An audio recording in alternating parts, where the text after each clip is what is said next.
Hello student, welcome to GATE IAS PSU mentor. तो ये हमारे गेट लेक्चर सीरीज का बच्चों नेक्स्ट वीडियो है। इसमें हम डिस्कस करेंगे आज impulse response of LTI system.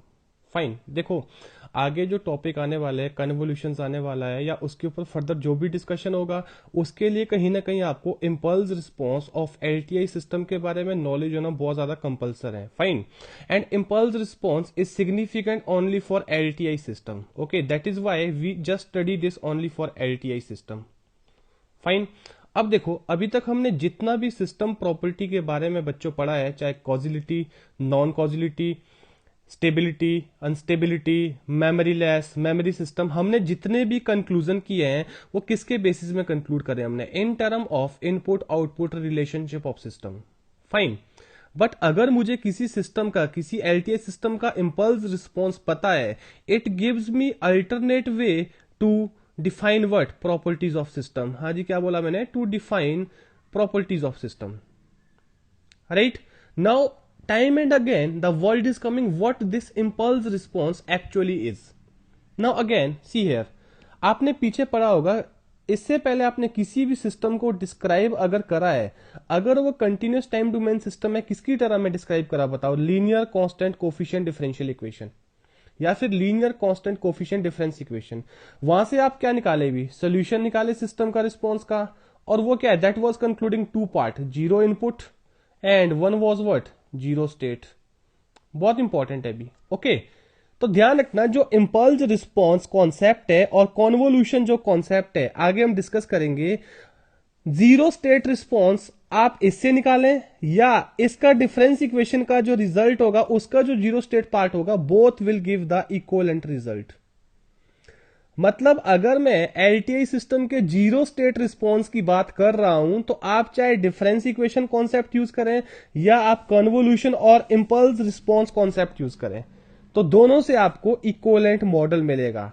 Fine, तो कहीं ना कहीं हम ये भी बोल सकते हैं इंपल्स रिस्पॉन्स एक अल्टरनेट टेक्निक है स्टडी करने का, the response of continuous time domain LTI system और discrete time domain LTI system. Fine, अब है क्या ये, कैसे डिफाइन करते हैं किसी भी सिस्टम का impulse response? Fine, now see this x of T is excitation, very simple thing, and this is response. तो अगर मैं एक्साइटेशन में इंपल्स दे रहा हूं, कंटिन्यूस टाइम डोमेन सिस्टम है तो कंटिन्यूस टाइम डोमेन में सिग्नल क्या होगा? इनपुट में कंटिन्यूस टाइम डोमेन वाला, तो एक्स ऑफ टी मैंने इंपल्स दे दिया, इसका जो कॉरस्पॉन्डिंग रिस्पॉन्स होगा H of T, provided with zero initial condition. हाँ जी, किसके साथ बच्चों? Zero initial condition. This is very important because we are discussing for LTI system. Okay, या फिर आप ये भी कह सकते हो कि हम यहां पे सिर्फ ये देखना चाहते हैं कि ये सिस्टम इस इंपल्स के लिए कैसे रिस्पॉन्ड करे। ओके, अगर इसमें कोई प्रायर इनिशियल कंडीशन होती तो वो खाली फिर इसका रिस्पॉन्स नहीं है, that is also due to that.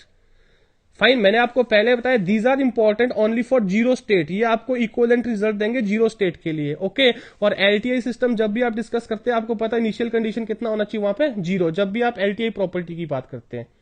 Hopefully clear है। तो हम क्या बोलेंगे, किसी भी सिस्टम का अंडर जीरो इनिशियल कंडीशन जब आप उसमें इनपुट क्या दोगे? इंपल्स दोगे। हाँ जी, क्या दोगे? इंपल्स।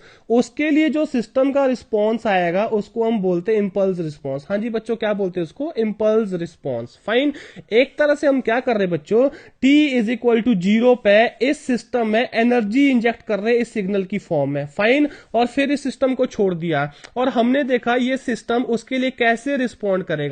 तो वो जो जिस तरह से रिस्पॉन्ड करेगा इस सिग्नल के लिए, तो वो क्या डिस्क्राइब करेगा? बिहेवियर ऑफ इस सिस्टम को डिस्क्राइब करेगा कि नहीं करेगा? That is why impulse response is usually used to describe the behaviour of system. तो ये ज्यादा बेटर में आप कंट्रोल सिस्टम में पढ़ोगे। होपफुली क्लियर है। बट यहां पे सिग्नल सिस्टम में हमारा इतना कंसर्न है what actually is impulse response of LTI system. तो क्या बोलेंगे बच्चों? It is the response of LTI system under zero initial condition when it is excited by the impulse input. Similarly, अगर मैं डिस्क्रीट के लिए बात करूं बच्चों, डिस्क्रीट में मैं इनपुट कहां दे रहा हूं? At n is equal to zero, एक ही इंस्टेंट पे। फाइन, होपफुली क्लियर है। अंडर जीरो इनिशियल कंडीशन, तो इसके लिए जो रिस्पॉन्स आएगा उसको क्या बोलेंगे? इसका corresponding impulse response h of N.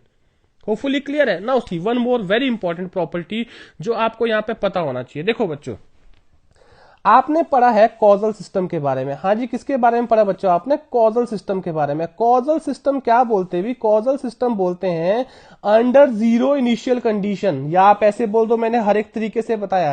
Under zero initial condition the output will be zero until non-zero input was provided to the system। या आप इस तरह से कह दो कि इसका जो आउटपुट किसके ऊपर डिपेंड करता है? पास्ट और प्रेजेंट वैल्यू ऑफ इनपुट के ऊपर। हाँ जी, किसके ऊपर डिपेंड करता है? पास्ट और प्रेजेंट वैल्यू ऑफ इनपुट के ऊपर। फाइन। अब जो इंपल्स रिस्पॉन्स आ रहा है वो इस इनपुट की वजह से आ रहा है, वो कहां पे एग्जिस्ट कर रहा है? T is equal to zero पे। तो T is equal to zero से पहले आप इसमें कैसे रिस्पॉन्स एक्सपेक्ट कर सकते हो अंडर जीरो इनिशियल कंडीशन? तो क्या बनेगा भी? H of T is equal to zero किसके लिए? For T less than zero. अगर ये सिस्टम कॉजल है तभी। हाँ जी, कब? अगर ये सिस्टम कॉजल है ऐसा कि नहीं है। सिमिलरली यहां पे ध्यान दीजिए, आप एक्साइट कहां कर रहे हो? At N is equal to zero. तो अगर ये सिस्टम है कॉजल, तो आपको पता है कॉजल क्या बोलता है? इसका जो रिस्पॉन्स किसके ऊपर डिपेंड करता है? पास्ट और प्रेजेंट वैल्यू ऑफ इनपुट के ऊपर। फाइन। तो बताइए, अगर मैं इससे पहले यहां पे कहीं रिस्पॉन्स चेक कर रहा हूं तो ये इंपल्स तो उसके लिए क्या बन गई? फ्यूचर बन गया। इसका मतलब यहां पे इसका इंपल्स रिस्पॉन्स कितना होगा? जीरो। तो क्या बोलेंगे बच्चों? H of N is equal to zero for what? N less than zero. मतलब जिस पॉइंट पे मैं एक्साइट कर रहा हूं अंडर जीरो इनिशियल कंडीशन, अगर मैं उससे पहले आउटपुट की बात कर रहा हूं तो ऑब्वियसली बात है वो जीरो होगा अगर सिस्टम क्या है? कॉजल है। क्योंकि causal system can not anticipate the future value of input. Fine. ये मैंने आपको कॉजल और नॉन कॉजल सिस्टम में बहुत डिटेल में डिस्कस किया है। होपफुली क्लियर है। तो ये किसके लिए कंडीशन आ गई बच्चों? कॉजल एलटीआई सिस्टम के लिए। हाँ जी, किसके लिए आ गई? कॉजल एलटीआई सिस्टम के लिए। तो मैंने आपको ऊपर बताया था भी ऑलरेडी की impulse response gives us an alternate way to define or study the properties of system। जो सारी प्रॉपर्टीज हमने किसकी टर्म में पढ़ी है? Input output relationship of the system के बारे में। फाइन। तो यहां से आपको दो कंडीशन मिल गई है। तो होपफुली क्लियर है आपको इंपल्स रिस्पॉन्स किसी भी सिस्टम का क्या होता है फॉर कंटिन्यूस टाइम डोमेन, क्या होता है for discrete time domain. Fine. इसी इंपल्स रिस्पॉन्स टॉपिक को हम आगे बच्चों एक्सटेंड करेंगे और फाइंड आउट करेंगे कि कैसे हमने इंपल्स रिस्पॉन्स को यूटिलाइज करना है to find the response of any complex system। Okay, thank you।